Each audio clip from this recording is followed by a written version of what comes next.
9-cu sinif OTK sınağının odunçu və ilan mətnini yəqin ki, özünüz oxumusunuz. Mən cavablara baxacağam.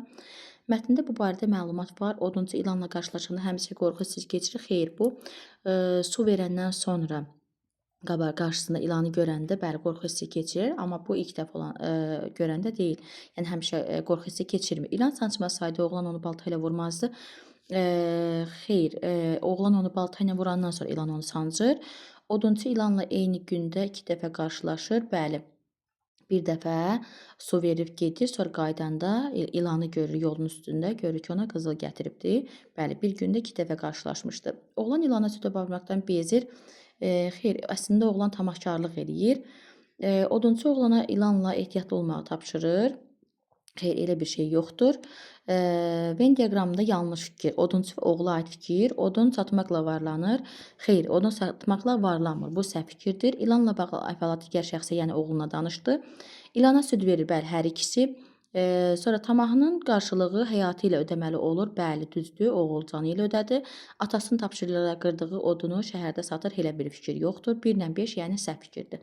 Altdan xətt çəkilən ifadə ilə bağlı hansı fikirlər doğrudur? Burada özünə gəlir. Halı yaxşılaşır mənasında bəli, məcazi mənada bəli. Rahatlaşır deməkdə bəli, 1, 2, 4, yəni D variantıdır.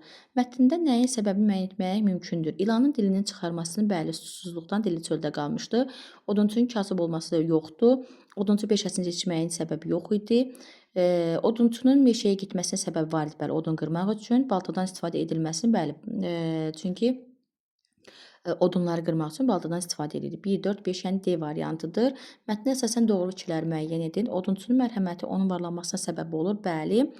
1 düzdür. Oğlanın ehtiyatsızlığı ilanın yaralanması ilə nəticələnir. Xeyr, elə bir fikir yoxdur. Oğlan tamahkarlığı üzündən ilanı öldürmək istəyirdi. Ona görə ilan da onu vurub öldürdü. Odunçu ilandan qisas almaq üçün onunla dostluğu davam etmək istəyir. Xeyr, qızıl almaq üçün gedirdi. Oğlan atasının tapşırığına əsasən ilanla süd qızıl mübadiləsi aparır. Bəli, süd qızıl mübadiləsi apardı. Odunçunun artıq tamahı oğlunun ölümü ilə nəticələnir. Xeyr, odunçunun yox, oğlanın artıq tamahı oğlanın ölümü ilə nəticələndi. B variantıdır.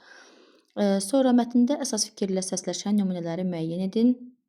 Demək, dostluq şüşə kimidir, sınsa bərpa olunmur. Bəli, çünki odunçu yenidən ilanın yanına qayıdır, deyir ki, bəs mən sənə süd gətirim, sən də qızılı ver. O da deyir ki, yox, məndə deyir quyruq, səndə də oğul yarası var, bizim dostluğumuz alınmaz. Yaxşı oğul neylər, ata malını, pis oğul neylər, elə bir fikir yox idi. İlanın ağına da, lənət qarasına da xeyr, elə bir fikir yoxdur. Yəni, ilan durduq yerə kiməsə nəsə eləməmişdi. Bəzi yaralar sağalmır, köhnə münasibəti saxlamaq mümkün olmur. Bəli, 1 və 4, yəni C variantı bizim doğru cavabımızdır. Mətnə əsasən yanlış fikirlər seçməliyik. 17-də ilan, yəni ilanla bağlı səhv fikri. Xəsarət alır, bəli. Yaxşılığı yamanlıq edir. Xeyr, yaxşılığa yamanlıq eləməmişdi. Yaxşılığa yamanlıq eləyən odunçunun oğlu idi. Sonra səhvi bağışlayır, güzəşə gedir. Xeyr, gələndə odunçu onun yanına deyir ki, bəs bizim dostluğumuz alınmaz. 2, 3, yəni yanlış fikirdir. Dostluğu pozmağa məcbur olur. Bəli, oğlanın hərəkətinə görə o dostluğunu pozmaq məcburiyyətində qalır. Yəni C variantı səhvdir. 18 nöqtələri yenə uyğun ifadəni müəyyən. İlanı ilk dəfə görəndə odunçuda hansı hiss yaranır? Orada görürsünüz ki, mərhəmət hissi yaranmışdı. Çünki ona yazığı gəlir, su verir. Yəni D variantıdır. O meşədən qayıdandan sonra çünki o qorxmuşdu. Su verəndən sonra gəlib görəndə qorxmuşdu, yəni. Qorxu deyil. Sonra mətnin əsas hissəsinin əsasında 2 bənd, plan bəndi yazın deyir. Mətnin əsas hissəsinə aid, yəni günlərin bir günü oradan düz, yəni sona qədər, sonuncu abzasına qədər olan əsas hissədir. Orada da yəni çoxlu sayda plan bəndi yaza bilərik. Odunçunun varlanması, odunçunun ilanı ziyarət etməsi, odunçu oğlunun tamahkarlığı və s. və s. Yəni odunçu və ilanın dostluğu, yəni bu kimi fikirlər yazılsa doğru fikir sayılır. Sonra deyir ki, bəs ilanla odunçunun dostluğu hansı dəyərlər üzərində qurulmuşdur? Ən azı 2 cavab yazın.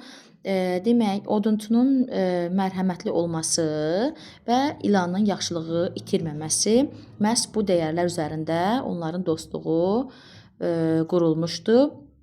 Yəni bu fikirlər yazılıbdırsa da bu kimi fikirlər doğru fikir sayılır.